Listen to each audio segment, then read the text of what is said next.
I built a custom compressor with parallel processing, distortion, drive, and fuzz using Claude.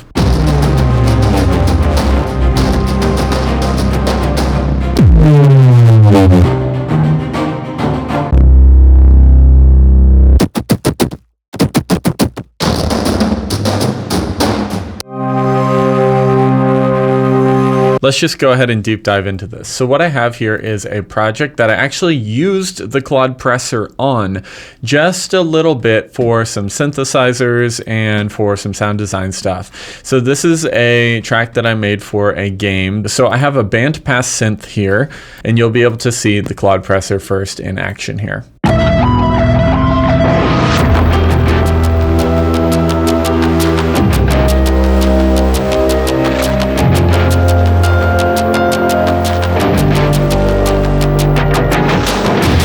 That is on a synth, and you can't really tell everything that's going on it because it's sort of a background texture. And you may notice that this is actually an old version of the Clodpressor. Let me introduce you to the new version, but thanks to you guys and some of your input, and also just some refinement processes I've done along the way. If you saw my reel, you probably know a little bit about what this thing does, but let's go ahead and talk about it. So it's pretty much just a compressor like you would think, but there's some very interesting design choices in here. So we've got our input gain, our threshold, our ratio, which can go to 1:1, which is nothing basically, and then all the way to infinite to just absolutely crush and destroy everything. Then we've got an output gain, so you can set a manual output gain. And this right here, this is actually just tape saturation. This is tape saturation that is not at all tied to the compression level. It's just tape saturation in case you want to have some saturation for, you know, emulating hardware or whatever.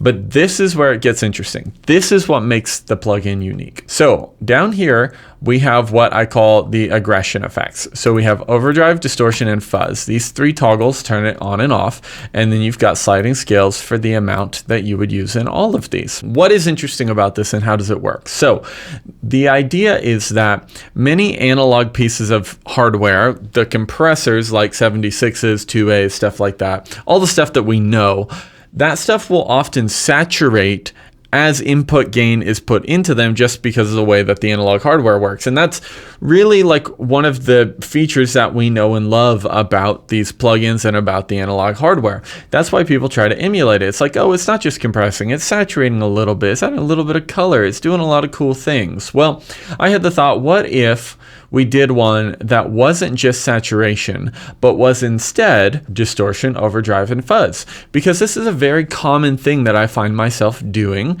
is for strings, I'll compress them a little bit, but I'll also add drive so that they bite and cut through the mix a little bit. So let's go ahead and look at this for strings in this section here. I'm gonna have them all off, and I have this on just my low strings down here. So right now, we're not doing anything because it's at 1:1. Let's go ahead and compress.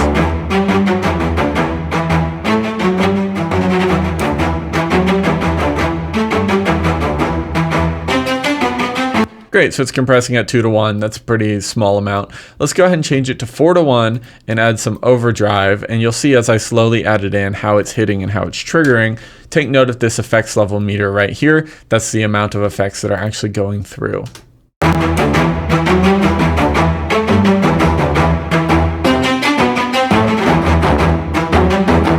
Let's try distortion.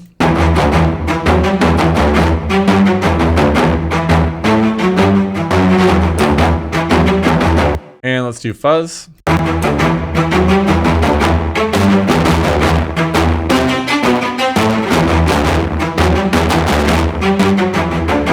So we've got all of these, but now really we can do our own blend if we want.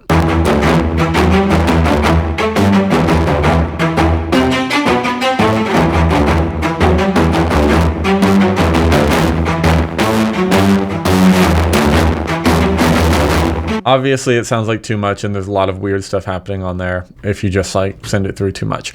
So what does the parallel processing do? The parallel processing is a crossover where basically the frequency that it is at, so if it's at 10 hertz or 1000 hertz, whatever is beneath that frequency will not be distorted. It will only be the high end. This is inspired by dark glass pedals, basically. So I'm a bass player and I use a dark glass Microtubes X Ultra all the time, because what it does is, for bass players, one of the things you want to have is you want to have a split signal. So you want your clean lows oftentimes to be compressed and clean and not distorted, because if you do the distortion down there, messes up the strength of the low end, messes up your harmonics, messes up the fundamental, all that kind of stuff.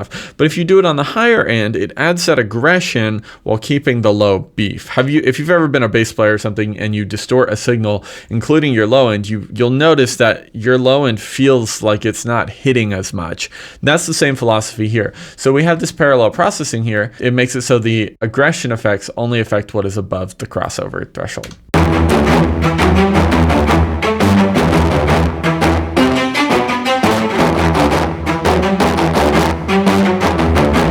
Then we have slow and fast attack and fast release, so it's really simple. I find it kind of nice to have plugins that are a little bit more simple. We could theoretically have had attack and release controls on here. I just made it simple. One is slow attack, slow release. One is fast attack, fast release. That's it. Then we've got an oversampler here to help with the distortion, to help with aliasing. Thank you, person in the comments. Maybe I'll pin your comment for that one. That made sense to me.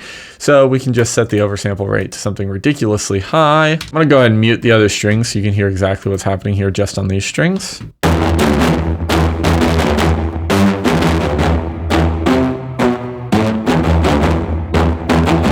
That's gnarly. That's nice. Now let's go ahead and let's move this over. I'm going to move this over to the higher strings. So these aren't actually high strings. They're actually still low strings. Also, shout out to these are the tight low strings by Cinematic Composing. Really tight, really nice. Love those a lot. I just had already rendered them to audio. These are going to be the slightly higher ones in the chain. So let's just go ahead and listen to those.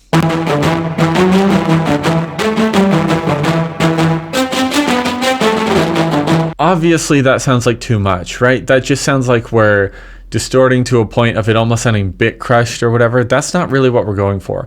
We're going for the subtle sound. We're going for just a little bit here, just a little bit there. Which sound do you really want on here?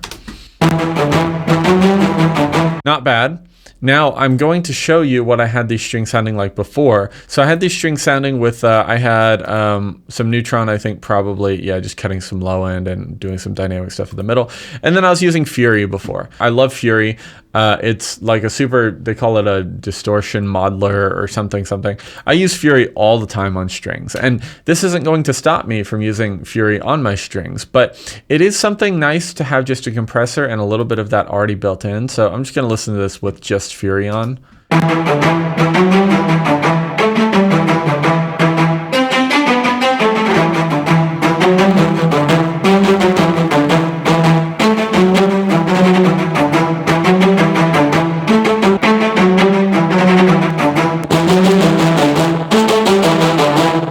Now, obviously, it sounds like we're having a little bit of oversampling issues because we're oversampling at a very high level. However, that's basically the whole Clodpressor. So if you like this plugin and you like the idea behind it, you want to try it, I have a free download link for you. The problem is that I need your help. I do not have a good way to render this for Mac systems for AU plugins. I had someone working on it. They ran into some technical difficulty. So if you want to try to make that happen, DM me. Let me know. We'll talk about the processes. I'll show you some of my backend. Same thing for Pro Tools AAX. I am not a plugin maker for them, and there's a lot of loopholes you got to go through for that. So if you want to help me out, let me know. Also, because I'm offering this plugin entirely for free and this is not a money-making scheme, I just made this plugin for myself. If you want to donate, feel free to. There's a button for that as well. Let's talk about how I built this in Claude. So this was actually the first trial of anything I did with Claude Code. The idea was I was like, let me see if I can just get a plugin in Cubase working. And then as I built the compressor, I realized it just kind of worked. It had to download the SDK from Steinberg and a bunch of different stuff to make it all happen, but it sort of just worked. And so then I added features like tape saturation, and then I added fast attack, fast release, slow attack, slow release. And that's when I really started to dive into, oh, I can make this something really useful and interesting. And so it did actually take me quite a bit of time, not as much time as you think to build this. I would probably say no more than 16 hours total. And that wasn't me actively watching it the whole time. That was me like responding to things and making the GUI look pretty and working out all the weird kinks of it's still AI, and so it doesn't fully understand what you're saying. However, I hope this inspires you to try out either Codex or Claude Code and start to build plugins that fit niches for you. Maybe you can build something that doesn't exist on the market yet, like the Clodpressor, and have a plugin that's a unique design for yourself.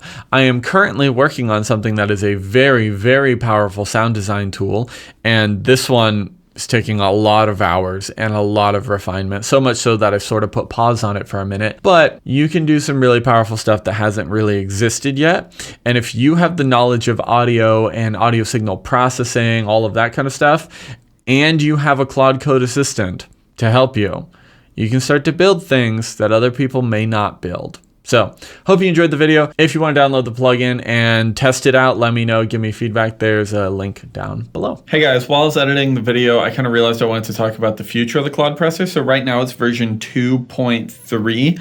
I do have plans for the future. One of the things I want to change in the future is actually make more distinct algorithms for the distortion, overdrive, and fuzz. Right now the fuzz sounds really cool, but the distortion and the drive are kind of only usable on like lower percentages unless you're really, really trying to make something happen. So there are going to be future adjustments to this. And so I'm trying to decide if I want to do like an A version and a B version, because I want to keep the integrity of the old version.